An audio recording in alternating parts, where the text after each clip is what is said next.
Okay, Joseph, let's get into the Rings of Power. It's finally Man, here. I know. I think we have to just, you know, everyone who was telling us this show was going to be great. I guess we have to finally admit that we were wrong about absolutely nothing. Dude, so we'll get into the details of it. The only thing that I can okay. I have one actual compliment of the show. Okay, that's what I was going to say. It would probably be easier if we. Okay, I don't know how you want to do it, but to get into the good, and then we can get into yeah, because everything else. the good I can probably count on two fingers. Yes. Um, I like the okay, and it's not perfect. So remind me again how much they spent per episode. Ooh, so I know the entire season one will cost them $1 billion, but I think it's essentially $500 million for the entire season as far as Dude. production and everything like that. Yeah. So I think it came down to, let's see, there's going to be 8 episodes, right? I think it's 8 episodes. 8 episodes. So like $63 million an episode, essentially. There are moments where it looks like a legitimate production. Mm-hmm. Even the shot that I've got up right now. I mean, there is competent filmmaking going on in this show from a visual perspective. But even the shot you have up right now, it's like, oh, great! You have good visuals of a child sitting on a rock in a field. Right. That's what I'm getting at. Is like that's about it. I somewhat liked as far as visual wise, the early picture we got of the two trees of Valinor right in the beginning of the prologue. I thought that was good. I thought when I can pull that up. They got out of,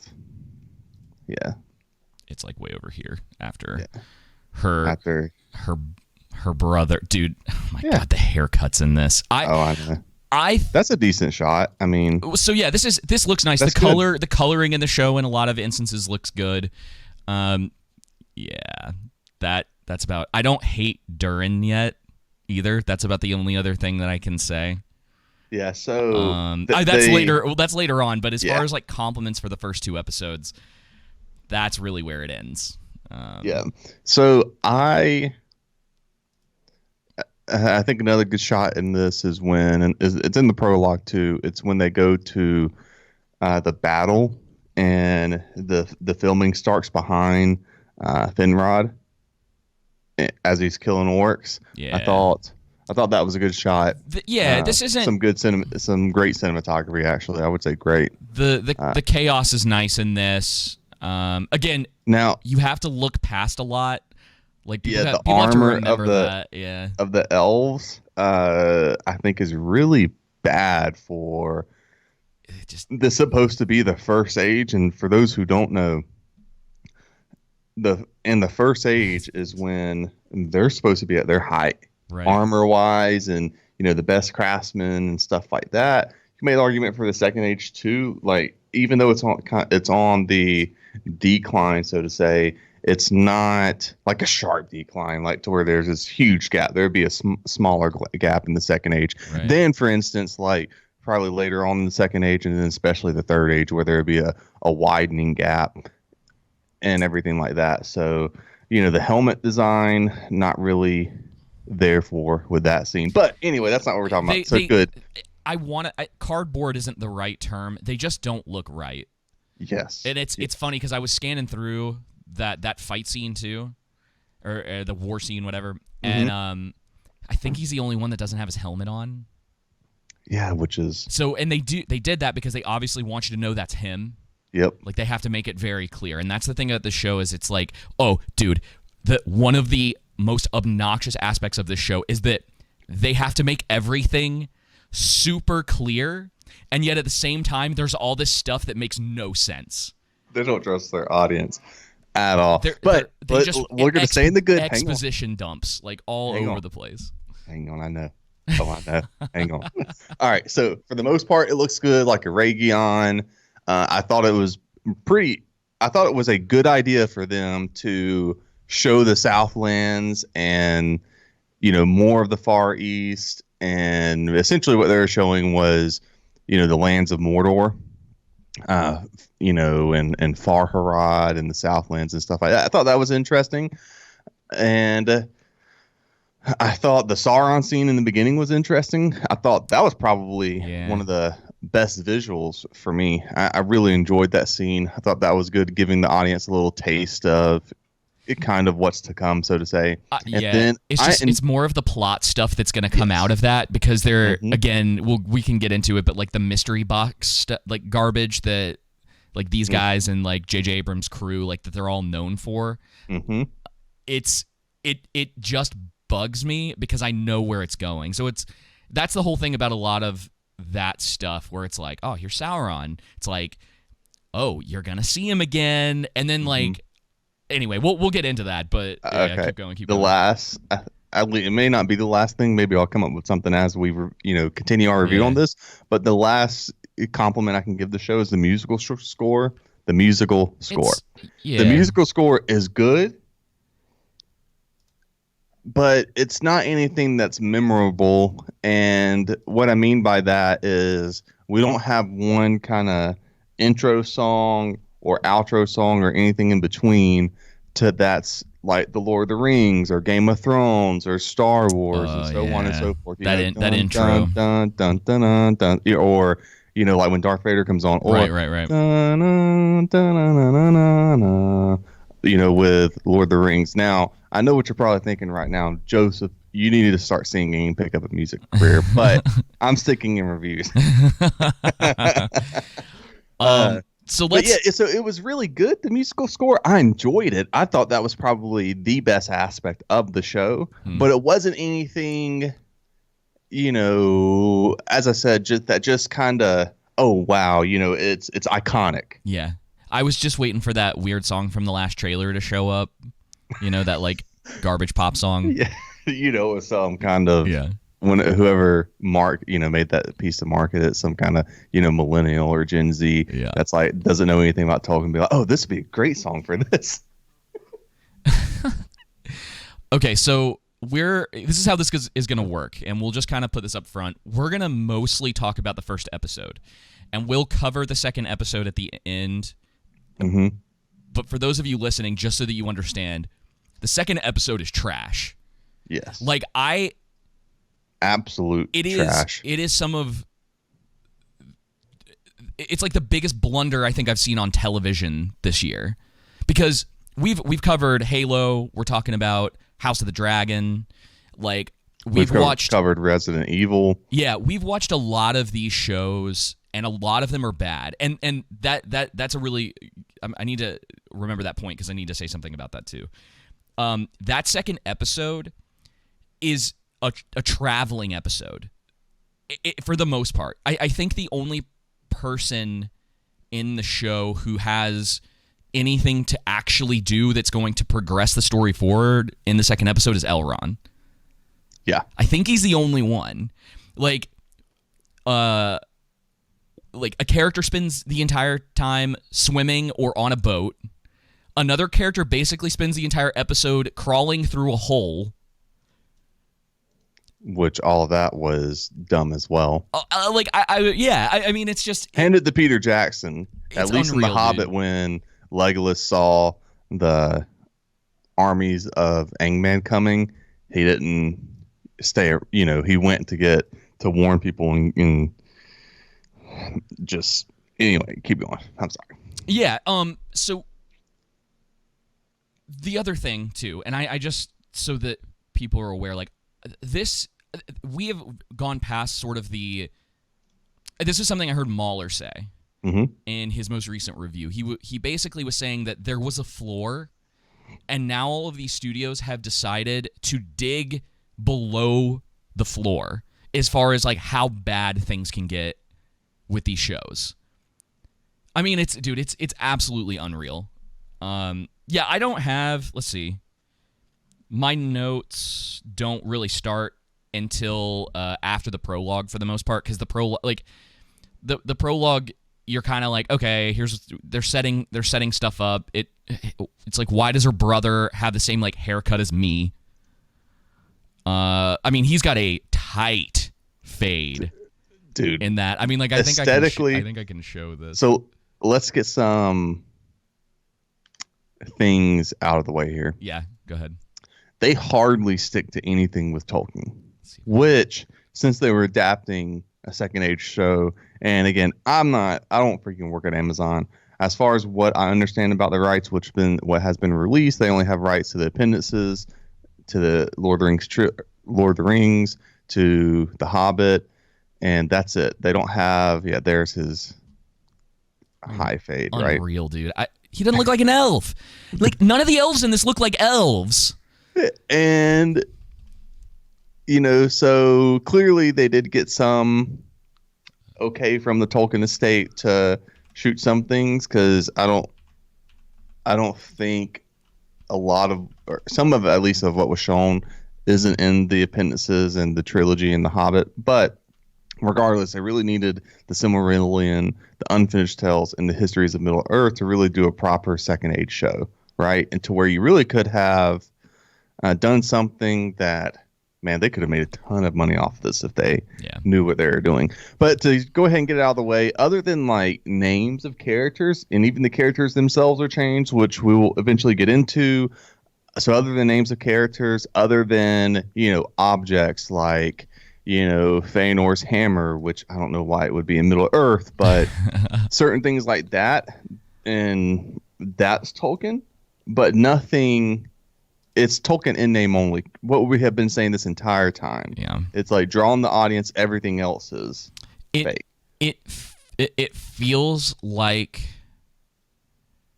a derivative of Peter Jackson, dude, more than anything. Yeah, so that was one of my main criticisms when I was writing my notes down, is that it seems like they watched the. All right, so before I even get into that, let me say something.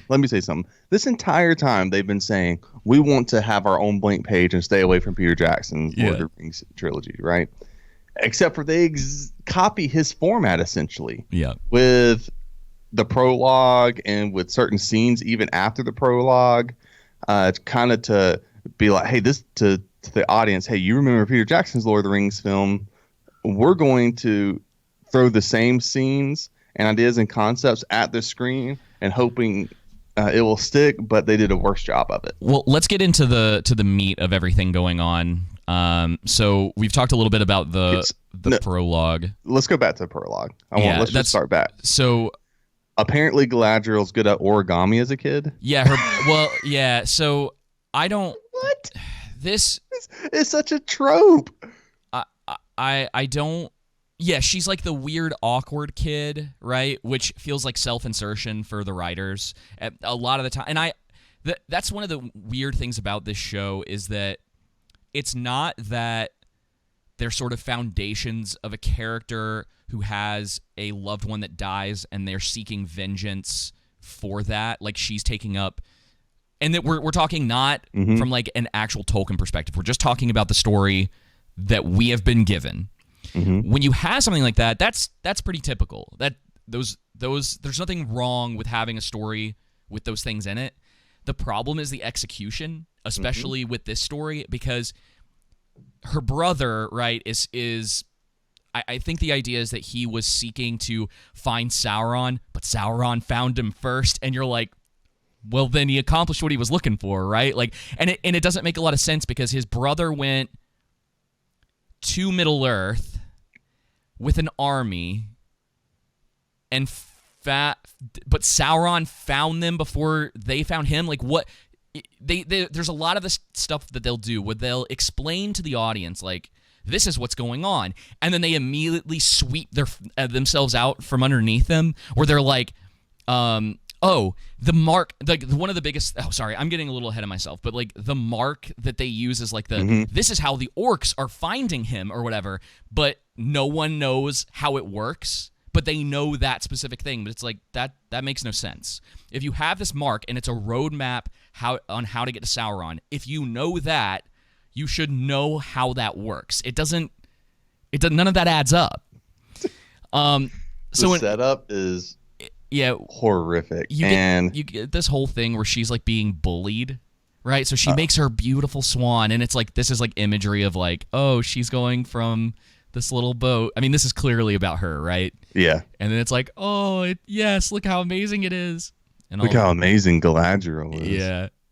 And then the kids all throw rocks at her boat. Dude, I was laughing during the scene pretty hard. Dude, it's so generic. How many times have we seen this scene before where it's kid does has some kind of unrealistic personality and it makes some kind of thing, then that thing gets destroyed, and then kid tackles person who destroys it, and then adult friendly to the kid intervenes. Yep. And so again, if you're going to do it, you have to execute it. This just isn't the place to do it with Galadriel. Yeah. This wouldn't be happening in Valinor. You need to set up her backstory more than she was bullied and her brother died. Because that's really what it is. Like that's about all that we got about her. And I'm telling you, the way people are absolutely right about the way that she's portrayed in this show, because you're showing us that she was bullied and it basically turned her into a giant jerk who has no feelings for the people around her. Yep. That's kind of what you get. And so you get this like purple prose crap from her brother where he's talking about the difference between a boat and a rock, and I'm just like, that was such a dumb analogy. I went back and listened to it again because I was like, okay, this feels dumb to me, but I need to go and listen to it again to make sure that like what's going on here. Yeah, and he's basically like, the rock seeks out darkness, so it sinks in the water. And it's like, yeah.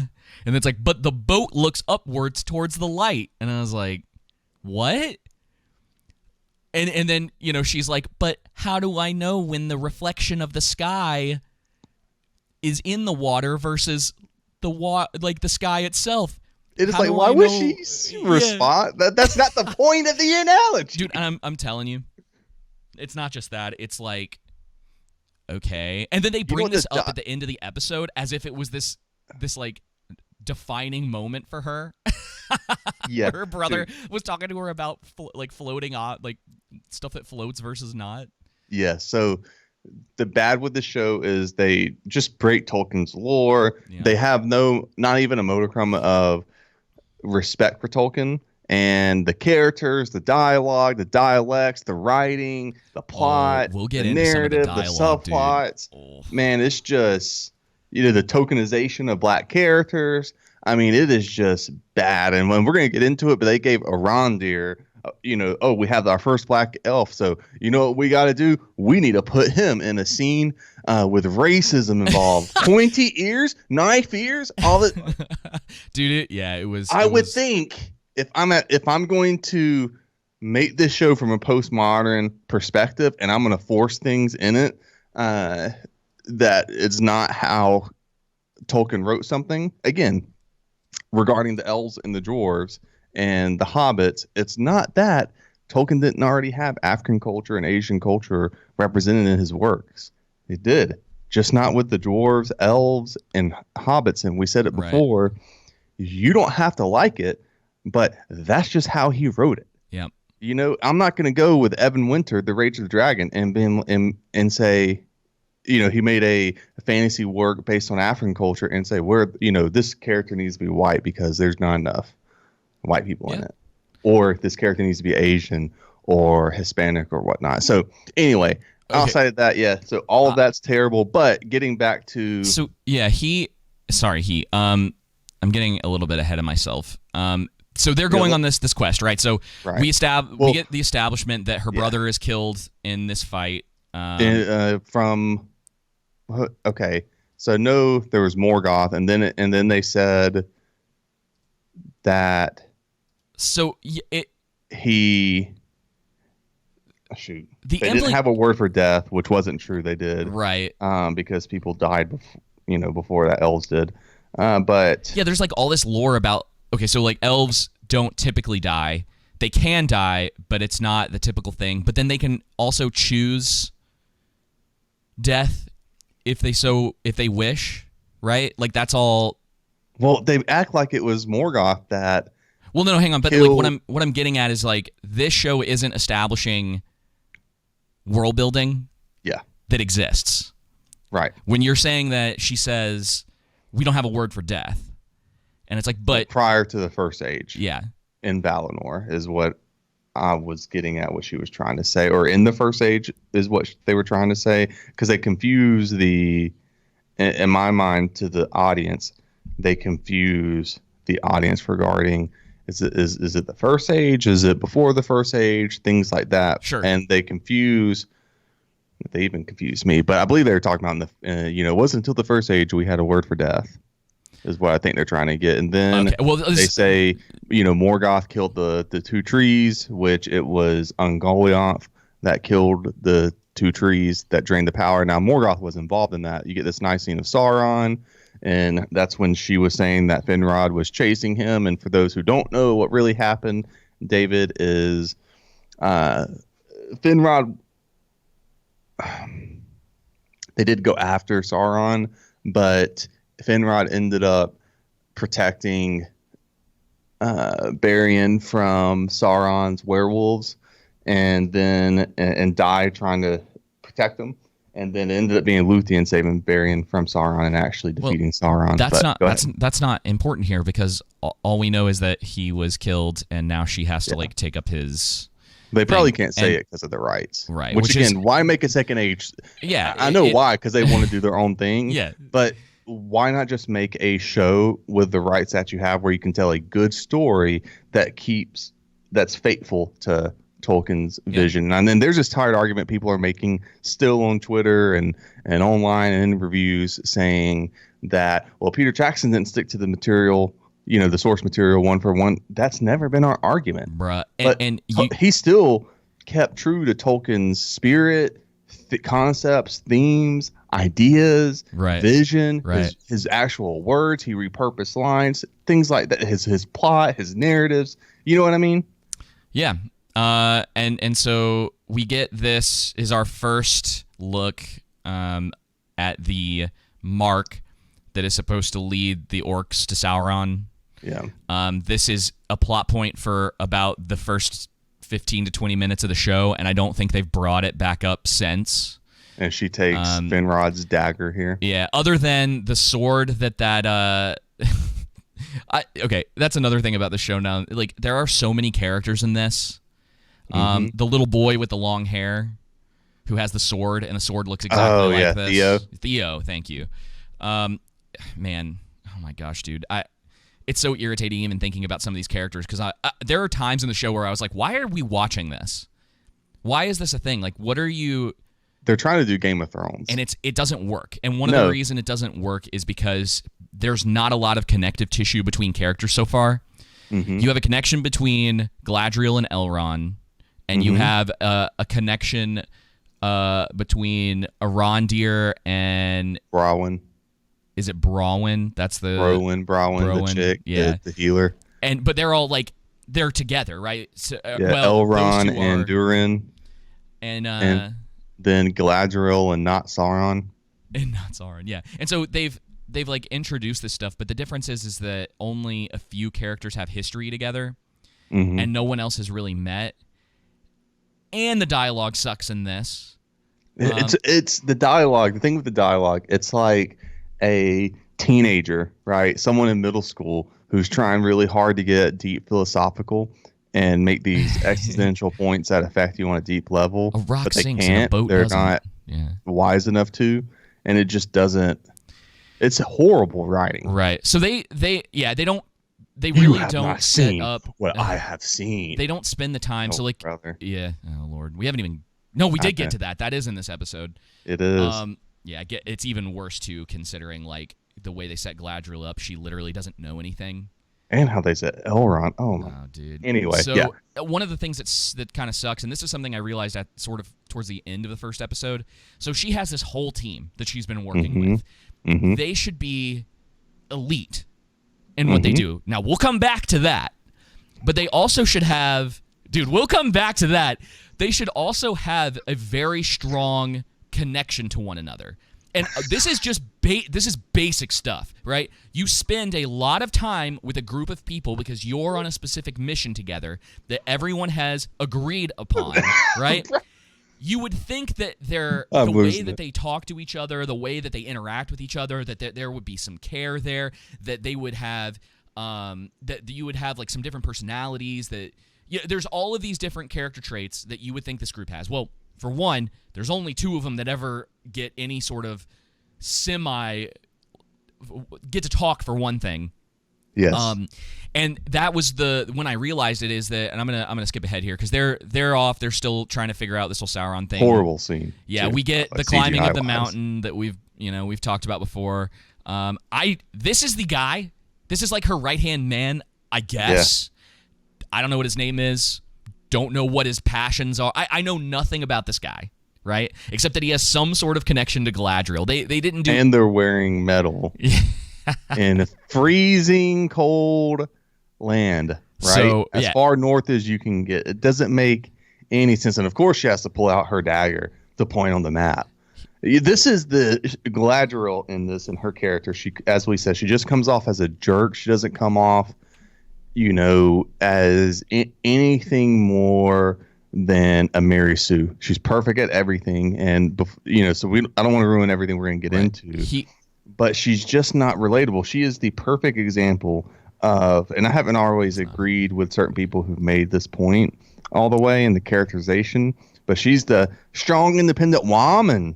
We got to let you know, hey, in the very first scene, she's a strong and independent woman. Yeah. So you know what I mean? Just over the head with the messaging, just too on the nose with her. Yeah. So he looks like Timothy. You remember Dune from last year? Yes, Timothy Chalamet. He looks exactly like him, which was bugging me the whole time. I was like, who does this guy remind me of? Anyway, he has no personality. The personality that you get for the rest of the team is essentially them standing around, and then we'll get to the best part about that in a second. Oh, I love it. I love that she like pulls out this map, right? And then for some reason the director was like, okay, pull out your knife and use your knife to point at something on the map. Who does that? Oh, you're just nitpicking, but seriously, who does that? Why is that and then she puts the knife away. Like, okay. Yeah, like we just have to remind you this knife exists. They could have easily just had her looking at the map and then just zoom in on the map for the audience. Yeah, no, she point the map because you're a strong, independent woman who can fight. Oh, this looks really cool if she points with her knife. So, and here's the thing, because this is what Hollywood has been doing. They've essentially been taking traditionally male roles and they've been giving them to females. Mm-hmm. And we've talked about in the past that can work. The problem is that they don't know how to take the character from a position of being a stubborn, brash, selfish individual to essentially being a team player. Right. Now, if they had developed this part of the story rather than rushing through it, it could have been a great opportunity to have some character development. Because we've talked, too, about how it's pretty hard, because elves live for so long, to actually be able to give them that, because they're mature. Like, she's what, a couple thousand years old at this point? Yes. Or supposedly that's how old she's supposed to be? Well, as far as in reading the books, that's how old she's supposed to be. Well, with this, we don't know. Yeah, we don't know. So either way, like we don't have a lot of idea of these things, but we're just going off the idea that if it's still based on Tolkien's lore, that the elves live for a long time. Durin mentions that in the second episode, which is another point that we got to talk about, because Arondir makes a massive error, like one of the worst pieces of dialogue. And Arondir has 2 scenes that I think some of the worst written dialogue in the show, at least so far. But you would think that they could use this moment of like, okay, she's hunting down Sauron. There's a mark that is supposed to lead, I guess, to Mordor is the idea. Lead to Sauron. Mordor is not a thing yet. Okay, so whatever the case, but they may be trying to lead to Mordor. To that. We don't. That's the thing, is like we don't know. Whatever the case may be for this part of the plot, essentially our main character, they could have gone through that. They could have established her team.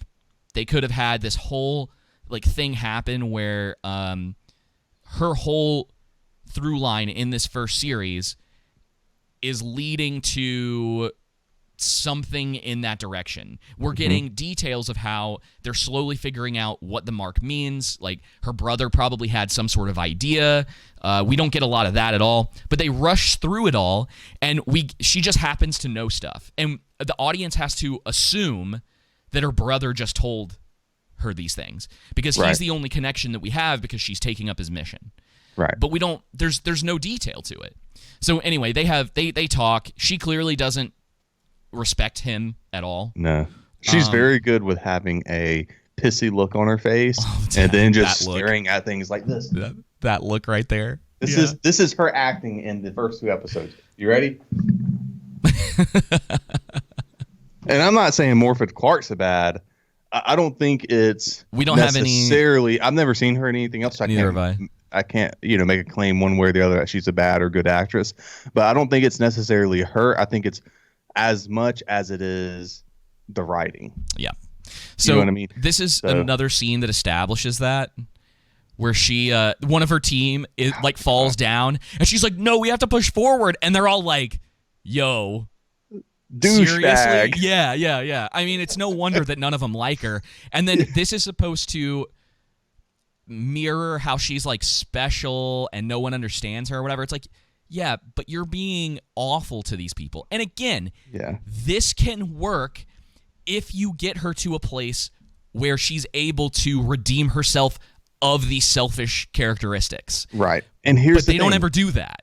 They don't do that. This isn't how she's written. And I understand that, the first episode or 2, just like with House of Dragon and many other great shows, are going to be slower in nature than probably everything else. But good night. Like, hardly anything makes sense. There's hardly any setup. The dialogue is horrific. And it just, the plot that is there just moves at a snail pace. Yeah. And, especially in episode 2. Holy moly.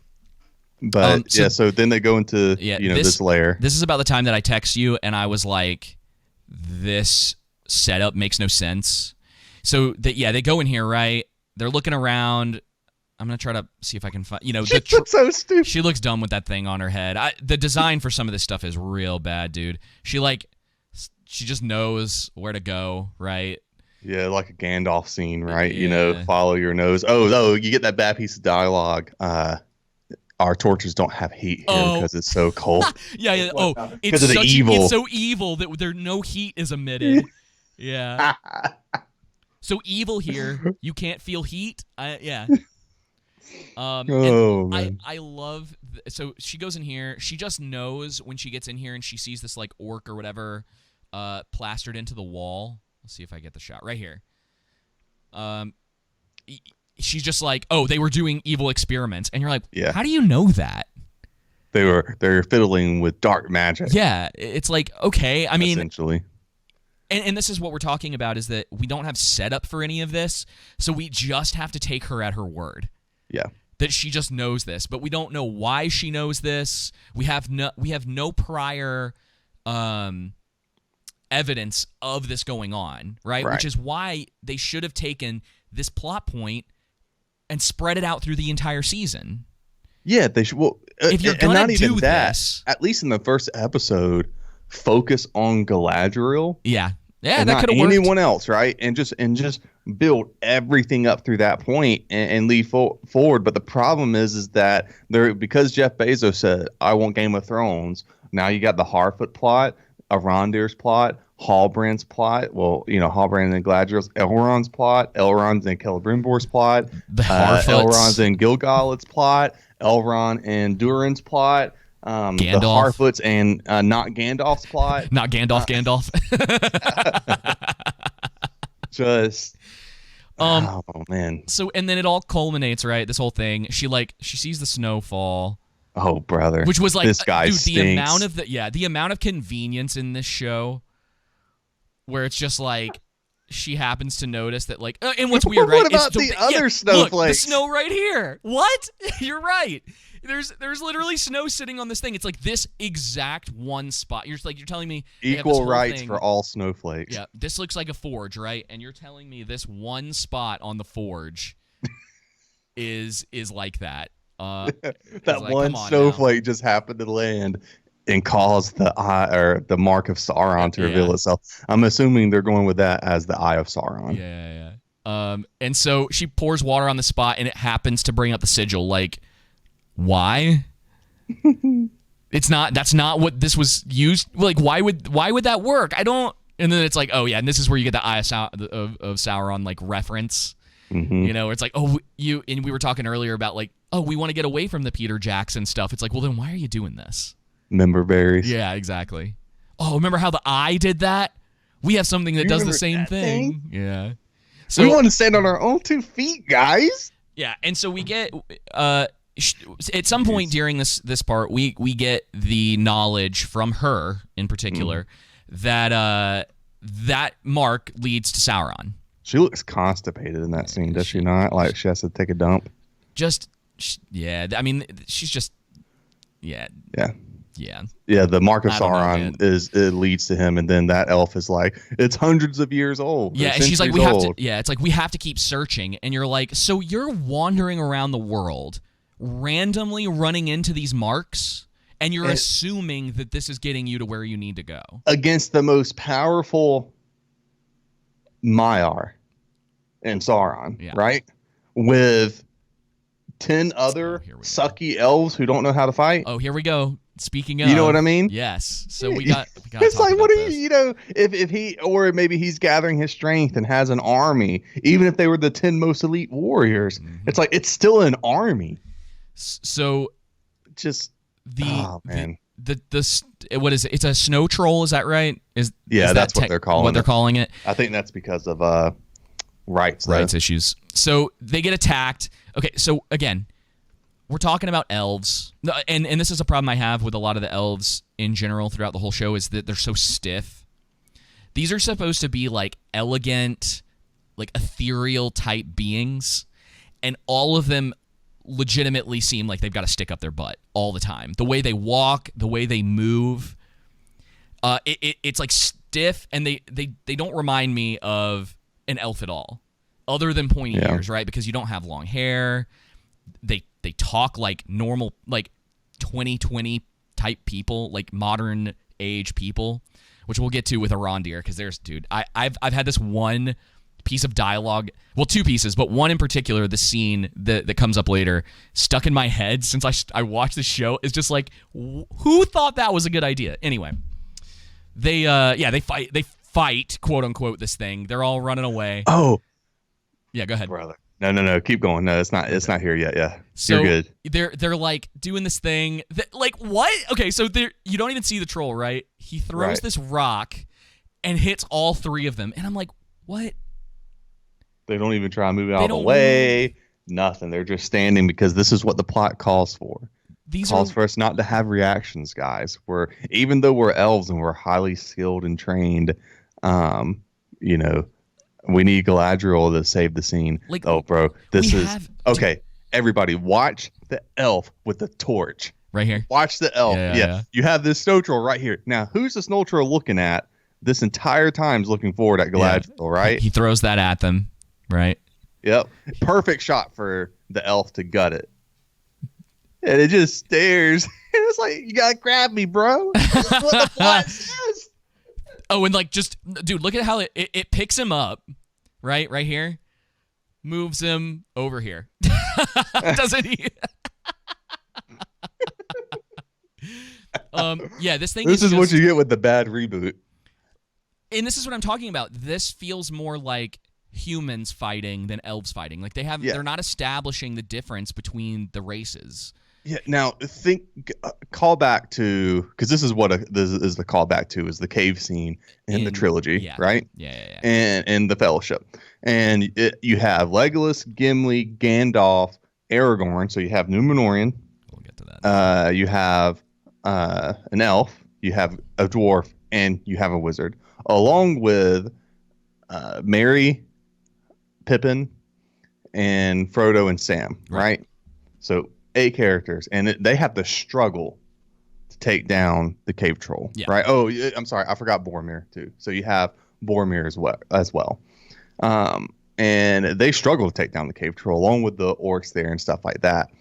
And yet, as we're about to see, that snow troll ain't nothing for Galadriel. No, and she's a strong, independent woman. And here's the thing that's so confusing to me is, again, we don't have any knowledge, like prior knowledge of how this team got formed. And again, my assumption would be that Galadriel was going to pick the people that she either trusted the most or had that were good fighters. You know, pick your poison as far as like why this team got together. Because again, we don't have any idea.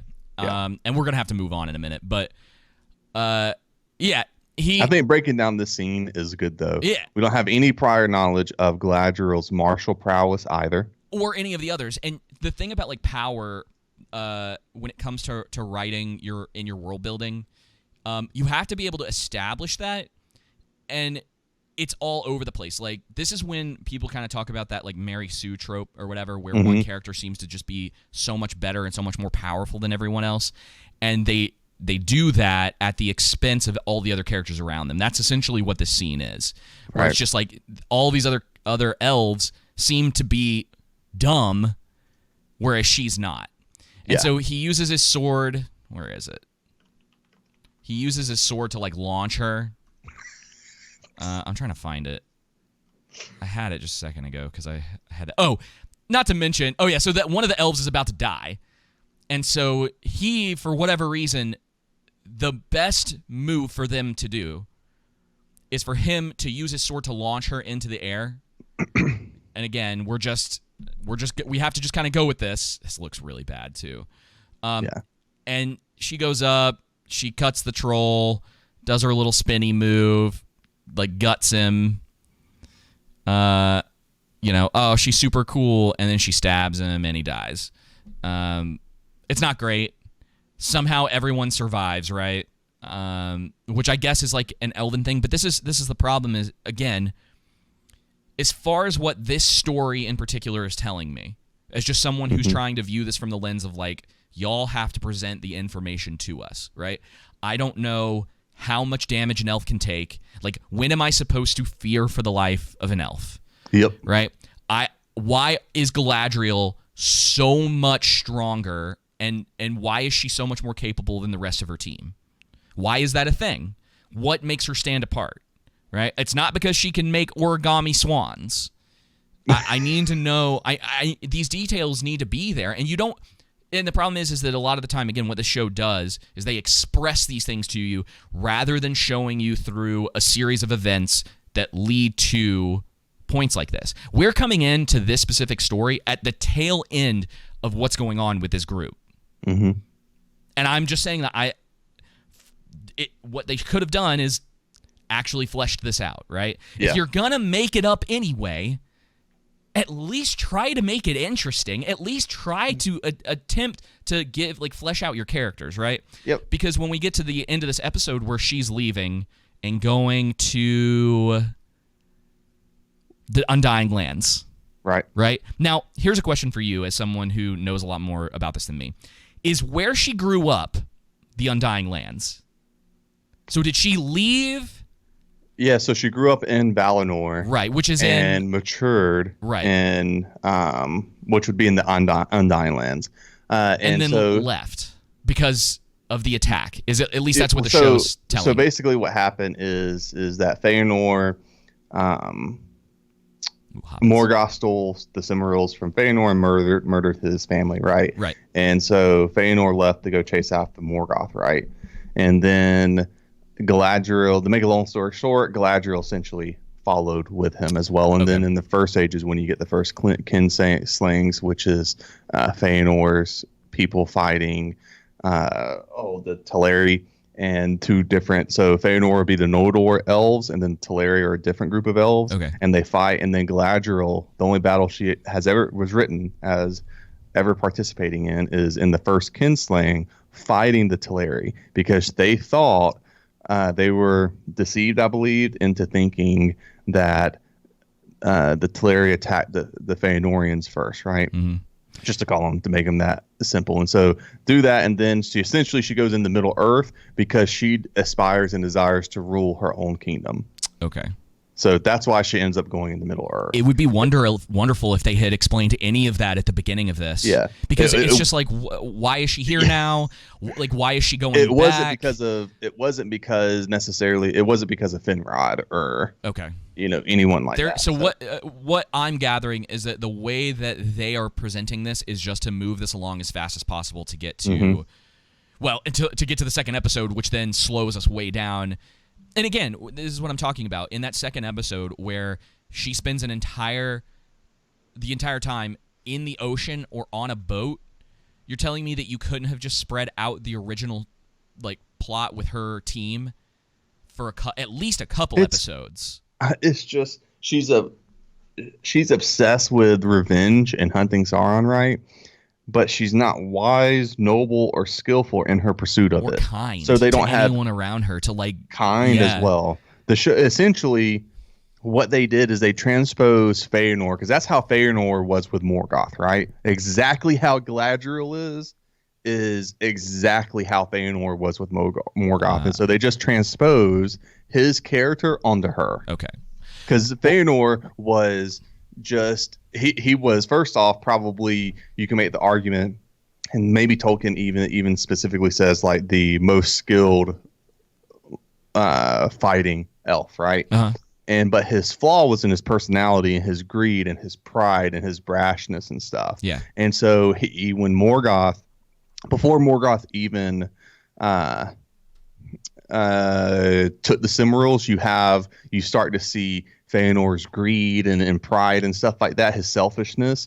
And then when Morgoth obviously murders his father and then takes the Silmarils, Feanor chases after him and is on the hunt, right? Right. And so that's essentially what Galadriel is here with Sauron. Okay. Well, we're going to move away from Galadriel. Let's cover, because it's a lot of it is just sort of set up. We don't get much in the way. I don't even know why they decided to put the Harfoots in the show. They're pointless. For 2 straight episodes, it's completely pointless. Other than to bring not Gandalf into the show, which is what we're going to call him. Not Gandalf. So what did you think of the whole Harfoot thing? First off, I thought they reminded me of people who are KJV only. Yeah, you know what I mean? Yeah. King James. For those who don't know King James Bible only, there are a certain group of Christians who think that the King James Bible is the only inspired word of God. Yeah. But no, I just they're, as far as story perspective, you take Tolkien out of it, right? Right. Take Tolkien out of it. They're inconsequential to the plot, to the main plot that they're showing us. Yep. At least thus far.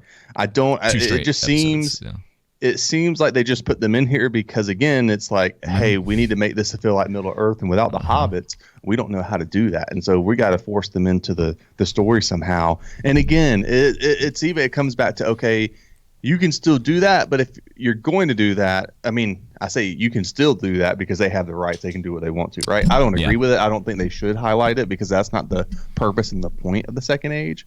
But if you're going to do it, at least flesh it out. They look like hobos. I think I didn't coin this. I saw someone on the internet, I can't remember who it was, call them Hobo Baggins. And it's they got freaking acorns and brush in their hair and stuff like that. And it's, guys, the hobbits were a sophisticated, civilized, homey people. They weren't idiots. Yeah. You know what I mean? They weren't messy. Yeah, and, Tolkien described them a very specific way in this nomad life that they're just, they're trying to insert. Oh my gosh, freaking acorns and the freaking leaves. Anyway, all this. It's just, they look like, raggedy clothes, all this different things because they're trying to show them as a nomadic tribe, and it's just, my gosh. Yeah, and that's, for me, you're right. I think that was the worst part about them, is that there's no reason so far for them to be in the show after 2 episodes. It's really annoying that this is supposed to be what were proto hobbits, I think was the term that was being thrown around. They are Harfoots, but then Nori occasionally gets called a Brandyfoot. Yeah, and then, is that an insult, or is that? Well, and this goes to here's another thing. This goes to the bad dialogue too, is that she says okay a bunch of Oh, times. dude, yes. Oh, I can't wait till we get to that other one. Yeah, it's They did say it's that. so bad. It's so bad, dude. Like, this is supposed to be a medieval fantasy yeah, work. they go from attempting to do like Middle English type dialogue, right, where they're trying pretty hard to make it sound accurate, to 2022. Characters are just like, okay, or they're saying stuff that you're like, why does it sound like you just wrote this based on the way you talk to your friends? I don't get it. And that's what we mean by the bad dialogue, and what that comes through as is that there's not enough care and love. It's like, we just need to get through this, we just need to do this, and they don't understand the work that they're dealing with. Again, even if you're going to create your own original plot in this, right, you're going to steer away completely from Tolkien and make it postmodern and a traditionalist work, at least have good writing. Mm-hmm. At least understand the work you're dealing with here and what it is based on, and in some kind of loose way, instead of trying to transpose Old English and our current present day English 2022 it's together. so mixed up. Yeah. So let's talk.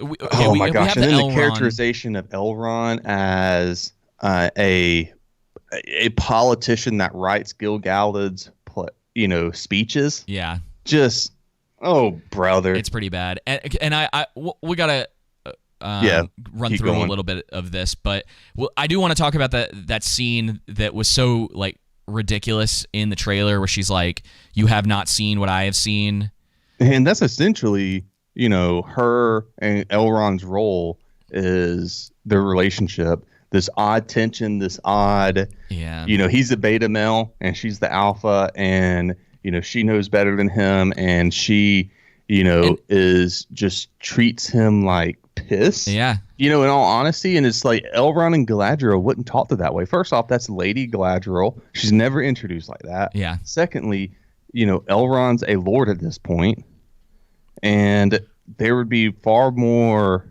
respect and care and mutual friendship here. And it's just, they have to portray, Elrond more as what's a good way to put it? The friend, and then Gil-galad as the sleazy elf king. Yeah, he's like conniving against Galadriel. Over controlling. Yeah, he doesn't know. They're really they're setting him up to be kind of piece of crap. But also, that line has no context, because again, she's seen things, and we're just supposed to believe that. And it's like, okay, so as far as we know, you saw your brother die, you saw Mark, and you fought a troll. Well, you haven't seen what I have seen, because she has been there since the First Ages, or before the First Ages, what I got. But the funny thing is that that's because of your prior knowledge. Like, yes. we don't know. You don't know of that. that. Yeah. We don't have any context for that. Her brother has seen things, and he died in the process of that. But she went on this journey, right? And she comes back, and she's like, "You haven't seen what I've seen," and I'm like. But in what reality, are you talking about? And I'm like, Elrond's spending more battles than her. Yeah. And they're completely retconning that. That's not a thing in this. He is the homely, smart, like bookish character who sticks around in the Elven city and doesn't do anything. And here's the thing. This is I want to stop here, and I want to make this point. Yes, in the books, Elrond does like poems more. He is wise, and he is a herald. But the problem with Amazon is that they'll take something like that and they'll twist and manipulate it to the nth degree to suit their agenda, rather than how Tolkien wrote it. Elrond was also a mighty warrior and lord. Yeah. And at this point, you know what I mean? And so, again, the way that they're going to take Elrond liking, being a little bit more in the poem, so to say, than Gil-galad is or whatnot, and stuff like that, is in a way that is contrary to how Tolkien meant it. Yep. And we got to get through it, so I don't want to spend a ton of time. So her whole team is now headed back to, or going to, the Undying Lands. That's their reward for doing whatever they did. Who knows, this right? What was it? Finding Sauron or not finding or confirming that there's no evil. Yeah, I think that's what it was. and it seems like what the underlying idea is that they're trying to set this up so that the elves are going to look foolish because they're just done with fighting or can I make it worse? A corruption type deal. It was Gil-galad in the Second Age that was suspecting Sauron.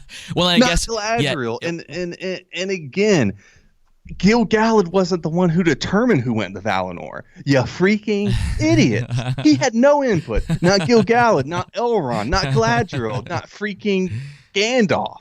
Dude, these dresses too. Where are you? Oh my gosh, people. The armor still looks like garbage. Can I please have some good writing? So, yeah, this is going on. It does definitely seem that they're setting this up for that. Yeah. I'm not even listen.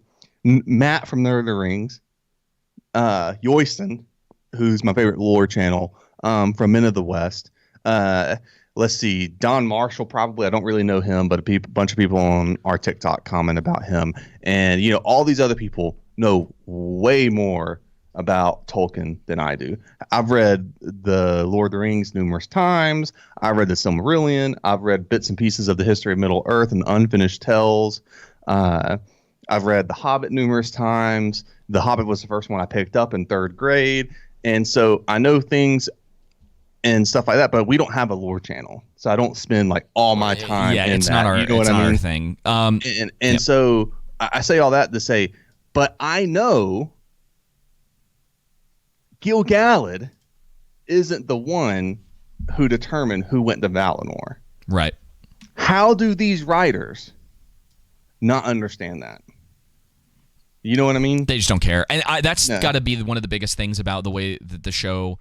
And what we've seen in the last couple of months from the cast and crew talking about this is that most of them haven't even read the trilogy.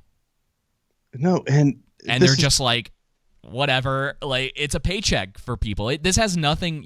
We talk about it all the time, but you had the lady who plays Disa, who's not even in this episode, who was talking about, it's so great that it's become so much more diverse. It's you haven't read the books. Yep. You don't understand the... Well, it's not even that. Hang on. Yeah. There's no respect because it's all fake.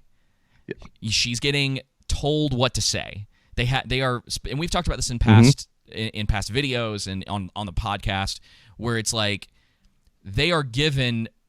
These are the things you're allowed to talk about in the same way that the guys that went to go see the early footage, whether they saw an episode or two or they just saw big chunks of different scenes while they were out there, you're given permission on what you can say and you stick to that script. And so they put her out there because she's getting paid and she's willing to go out and specifically push narratives for the show. And so that's why they just don't care. They could care less about the lore, clearly. Yeah. About anything even being remotely accurate, right? And a lot of the channels that got the early access, it seems like they're being really disingenuous because they're just I stick by what I said before. It's well, of course you did, because you would probably lose people if you were well, I was actually wrong about this. The show sucks, or they're doing a terrible job with the lore. Yeah, and on your point there, we've been hesitant to call people shills, right? These. I just don't like doing it. I don't either. Assuming people's motives and stuff. I think it, and I'm more inclined to think it would be less that. Right? Okay, so let's talk about Corey Olson. Let's talk about Matt from Nerd of the Rings. We can talk about Don Marshall, and we can talk about whoever else went to all these different premieres and stuff like that. I think what's more likely is that Amazon knows what they're doing, and so they invite these, channels on TikTok and YouTube that cover Tolkien who have big followings, and they wine and dine them, right? Oh, and yeah, they offer them all these things to kind of, Amazon to butter them up and manipulate the situation. So, hey, we're going to let you meet the cast and crew. We're going to let you meet everyone behind the scenes, and thus, it kind of, makes it harder to be more, your bias starts coming in more of a positive bent, because when you have a relationship with someone, it's much more difficult. Again, when I say relationship, I don't mean like a deep friendship. I just mean more like a good acquaintanceship. And you have that access. It makes it a little bit harder to be more probably critical as you normally would be. Again, that's not to say they still wouldn't be critical, but that bias is there, right? And so I wanted to make a point, though. You were talking about DISA. It's Lenny Henry.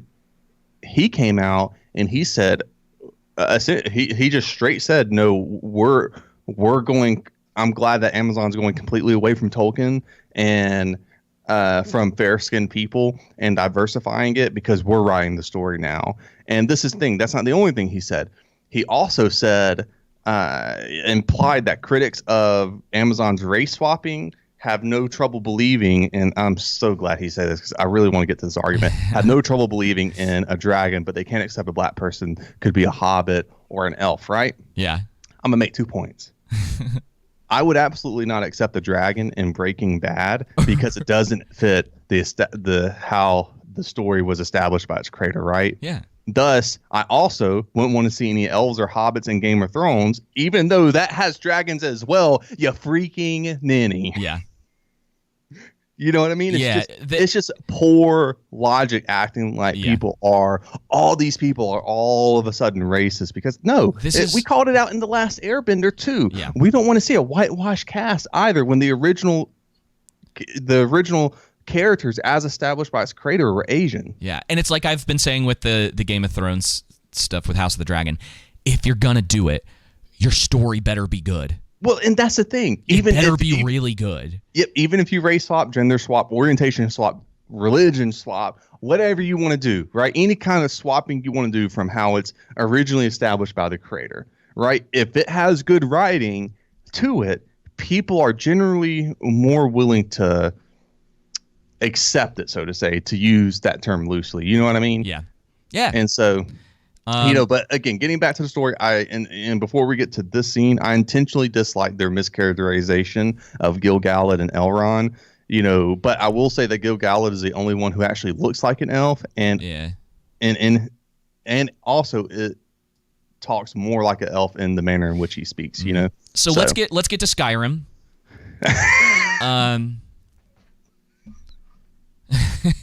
Because this looks like the village at the first village you visit in Skyrim. Yeah. Now, see, I don't. That is hilarious. It really does look like that. Now, I don't hate it. I don't hate the fact that I don't either. It's just a little. Well. I think that's a good idea. Let's show these lands before Sauron took over, right? But this is when great idea. This is when this is one of the scenes that I really started to realize how stiff all the elves were. Yeah. The way they're walking, it just. I know that these are like woodland elves. Forgive me, guys. They're supposed to be the Sylvan Elves, and I can't. Let's see. Sylvan Elves. They were I know that they were the lowest, if I remember correctly, the lowest group of the original elves. Okay. If that makes sense. So they were a subgroup of the Nandor. Yeah. And ultimately, Telerian in descent. They're the Sindar. Oh, no, they're not the Sindar. I'm sorry. I was like, what? They're not the Sindar. This website was saying that, but let's see. Anyway, so most of the Sylvan Elves lived in the Third Age, for example, and the Woodland realm or Lothlorien. So they're Woodland Elves. You're right. So we get this scene between the Trump supporter and Arondir, where the guy, hey, at least they're doing the same. This is kind of like the similar thing to what we've talked about with the Witcher show in the past, where it's like the pointy ears are a problem for people, but the skin color isn't. Yeah, it's just a replacement, really. I mean, with the Witcher, with both of these. Yeah. And you that's get the what scene, I mean. This dude, is it's just the Witcher thing again in here. Yeah, it's so awkward and unnecessary for them. Like, you can say a lot with just the stares and the looks that he's getting walking in here. Mm-hmm. You don't have to have just this like with the blatant- hobbits in the Fellowship of the Ring when they go into the prancing pony. Yeah, someone who is not like them is coming in. That's we get that. That's great. But they have to just like drive the nail in, you know? Mm-hmm. So, and then we get the establishment of their relationship. And their meeting at the well becomes a big hoorah with the not hoorah, but a bad thing with the men there. Yeah. So, and this is pretty much all we get with them. You just kind of get this establishment. I assume that flower thing or whatever was in that jar is going to come back, and they're the watch over that region because that region previously had were strong ties to Morgoth in the First Age, and so now we're centuries past that, but there's still people who are probably loyal to him. And we have his like goofy sidekick friend. Yeah. It's just like, okay, dude. Like, this is what I'm talking. Look at these haircuts too, dude. None of them look like elves. Why does he have? Why? Hey, what is this? The barbers in Middle Earth make good money, bro. Yeah, they must. they anyway, traveling too. This is my favorite dialogue from this episode. I forgot that the other one's actually from the second episode. I'll talk about it here at the end real quick. But he basically is like, I've been here for 79 years. I've grown accustomed to this place. And I immediately was like, hold up.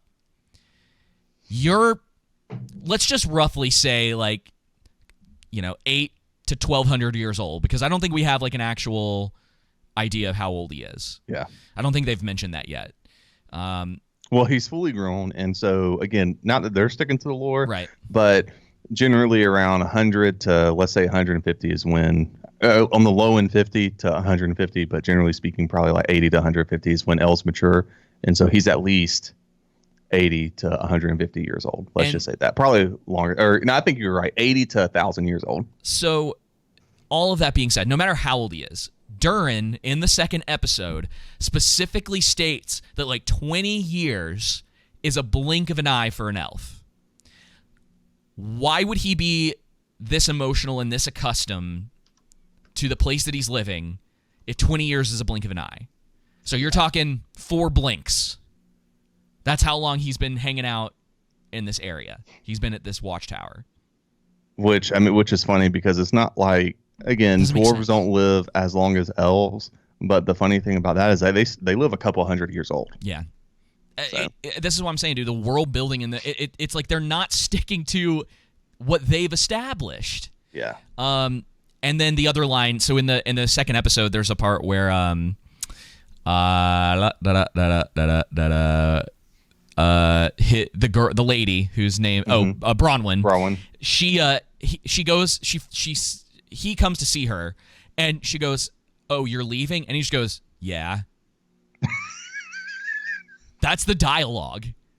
I was like, dude, this show. I was like, these guys are hack writers. And why would he listen? Arondir has no idea what he's going to find. He knows this entire city. Oh no, it is in this episode. It's right here. I just passed it. Crap. We never even talked about Theo. Theo sucks. He hasn't done anything yet. He's got he found the black right speech sword. He comes to see her, and she goes, "So you're leaving?" And he goes, "Yeah." And then she ends up coming with him. But right before this scene, we get the black ooze from the cow, and I just want to touch on this real fast. Yeah. Let me pull up my notes here. Give me 1 second here. So, okay, of course, I'm not gonna be able to find them right now. Anyway, the black ooze is. Oh no, here we go. Okay, so the idea of evil ruining nature, the thing that ruined nature in Tolkien's work is wars, right? Yeah. And so this idea of evil, ruining nature, like the leaves in Linden and the black ooze, is a generic fantasy trope, whereas with Tolkien, not only was nature destroyed by war, but also the fires of industry, right? That's what we get in the trilogy with Sauron, is used as in the Uruk-hai, they're tearing down all the the trees. That's what I meant. Saruman, Isengard is given that. You're shown that more so there. Yeah. And so the presentation of evil with Black Ooze to me is just... Dude, Power Rangers literally did that. Oh my! In the first movie. The main villain is literally Ivan Ooze. He's a big purple ooze man. I guess this is how they get oil in Middle Earth. Yeah, dude. I can't wait for the parallels I can't wait for them because there's got to be more of them. Oh yeah. Anyway, so yeah, they pretty much wrap everything up. We get Galadriel doing her whole thing where she's leaving, selling off to Valinor. It's real kind of weird, and they have these like handmaids or whatever that are taking their clothes off, and it's supposed to be all this like ceremonial stuff. Her acting in both episodes. She sees the knife. She gets like the comet's coming down too.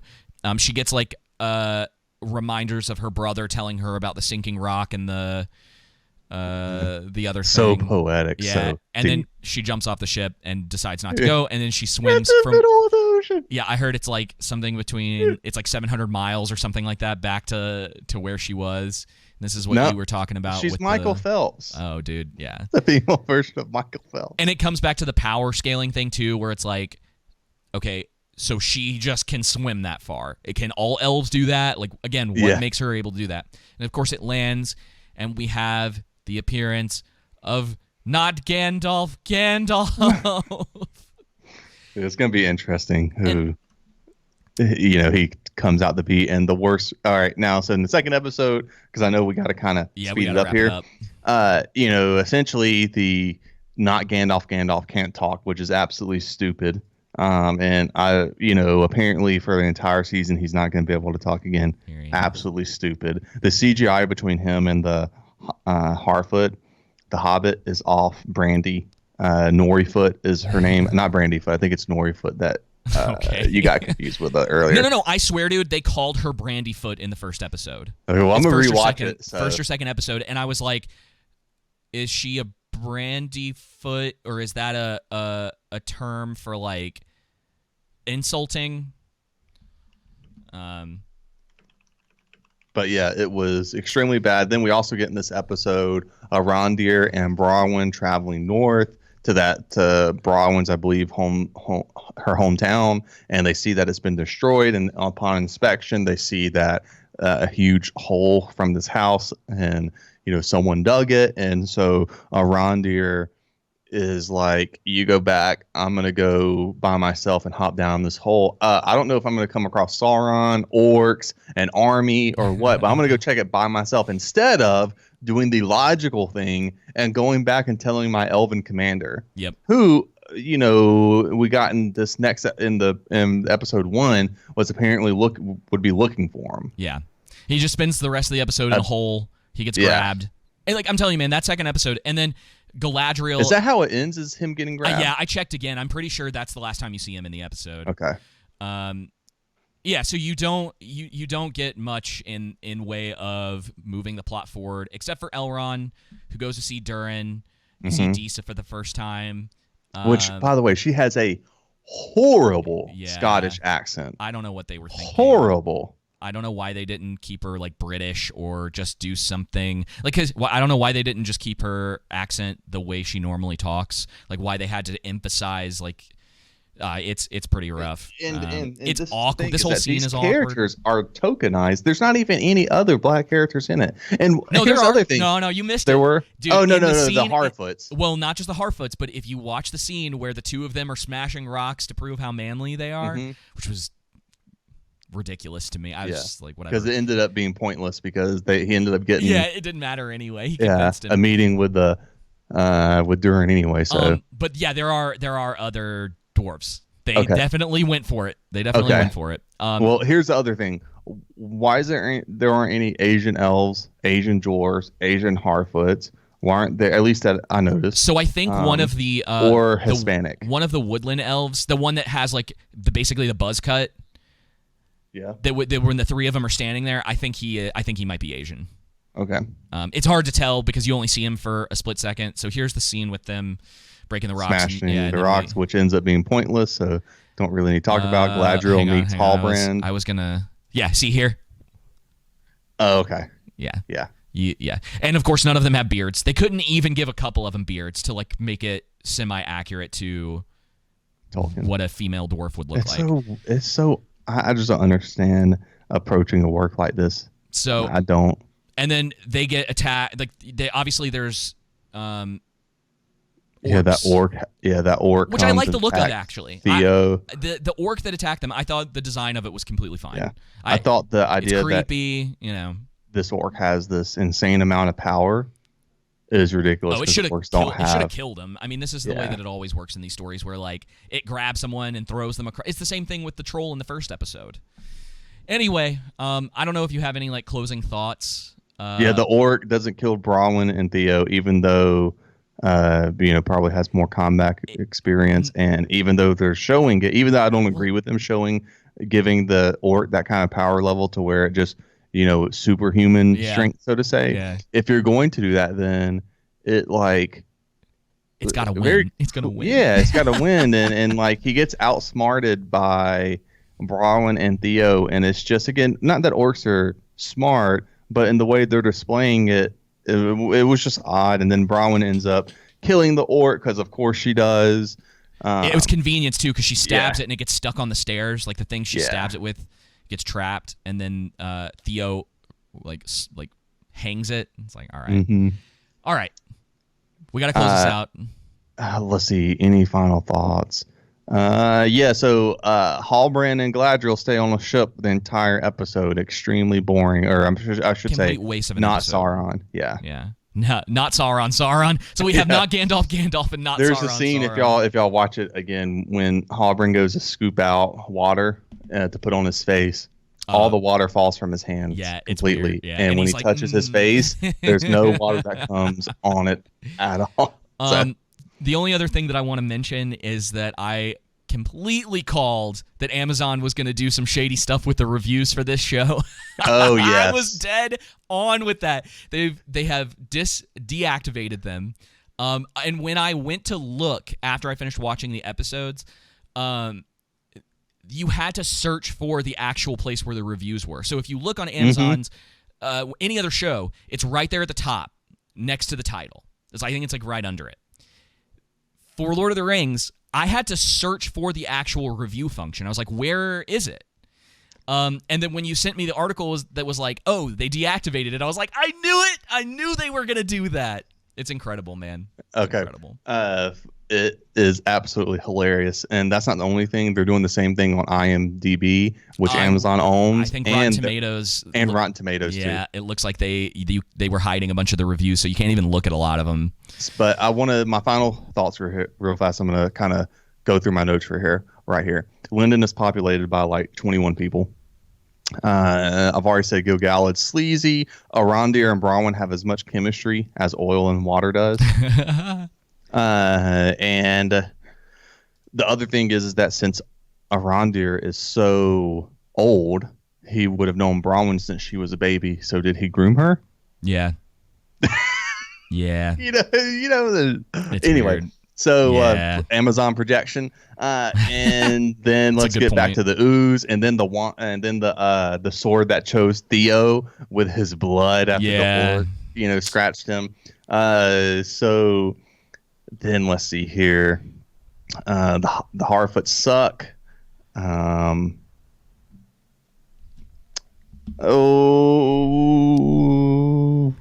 All right, we gotta close it up. It's fine, dude. Yeah, and then the leaf ooze, and that's it.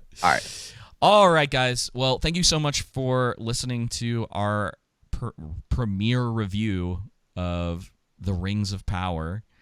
We'll be back next week with episode 3. Thank the Lord, it's only one episode. Yes, dude. I was struggling to get through that second one. I was like, 2 hours is too much. It was with this because it wasn't interesting. And I will close by saying this: I never escaped into this. Neither did I.